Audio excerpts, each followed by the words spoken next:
codsaday shirkad weyn wuxuuna interview u soo horfariistay agaasimihii guud ee shirkadda oo CV-giisa ka ogaatay in natiijada waxbarashadiisu ay sareysay. waxay weydiisay cidda iskuulka ka bixin jirtay wuxuuna ku jawaabay hooyaday baa iga bixin jirtay. agaasimihii ayaa weydiisay xaggee ka shaqaysaa hooyada.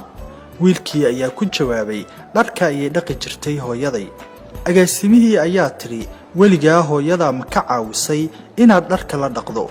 wiilkii ayaa ku jawaabay maya, iyada unbaa dhaqi jirtay, anigana in aan waxbarto ayay doonaysay. agaasimihii waxay ka codsatay wiilkii inuu guriga markuu tago maanta hooyadiis uu gacmaha u dhaqo kadibna uu subaxa dambe ku soo noqdo. wiilkii wuxuu dareemay inuu shaqada helayo haddii uu sidaas sameeyo. markii uu guriga gaaray ayuu hooyadii weydiiyey inuu gacmaha u dhaqo. hooyadii oo yaaban haddana faraxsan ayaa tiri haye. wiilkii wuxuu bilaabay inuu gacmaha hooyadii dhaqo. ilin ayaa ka qubatay. waa markii ugu horreysay ee uu ogaaday in gacmaha hooyadii ay dildilaac iyo duuduub badan ku yaalaan. nabarrada qaarkood waxay ahaayeen kuwo xanuun leh oo hooyadii damqanaysay markuu taabto. waa markii ugu horreysay ee uu ogaaday in gacmahan ay yihiin kuwii dharka dhaqi jiray maalin kasta si ay isaga waxbarashada uga bixiyaan. wuxuu maalintaa dhaqay dharkii hooyadii u harsanaa oo dhan. habeenka wiilkii iyo hooyadii wax badan ayay wada hadleen. subaxii dambe markuu xafiiskii ku noqday agaasimihii guud ee shirkaddii uu shaqada ka raadinayay waxay dareentay ilmada indhaha wiilka ku joogtay. waxayna weydiisay waxa uu sameeyey soona bartay shalay. wiilkii ayaa ku jawaabay waxaan dhaqay gacmaha hooyaday iyo dharkii oo dhan. waxaan ogaaday dhibka hooyaday qabtay si ay mustaqbalkayga u dhisto.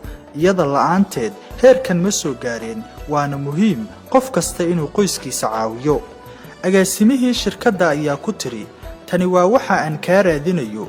waxaan rabaa inaan shaqaaleeyo qof ka maqsuuda caawimaadda dadka kale, garanaya dhibaatada iyo silica dadku qabaan si ay howl u qabtaan nololna u sameeyaan. qof aan lacag inuu helo ama urursado ka dhigan hadafka keliya ee uu ka leeyahay nolosha. waana lagu shaqaaleeyey ayay ku tiri agaasimihii shirkadda. ninkii dhallinyarada ahaa wuxuu bilaabay shaqadii cusbayd wuxuuna u shaqeeyey si adag. wuxuu helay xushmad kuwii ka darajada hooseeyey iyo kuwii ka darajada sareeyeyba. dulucda qisadu waxay tahay marnaba ha hilmaamin dhibtii ay waalidka ka soo mareen waxbarashadaada iyo duruufihii adkaa ee ay kaaga soo bixiyeen.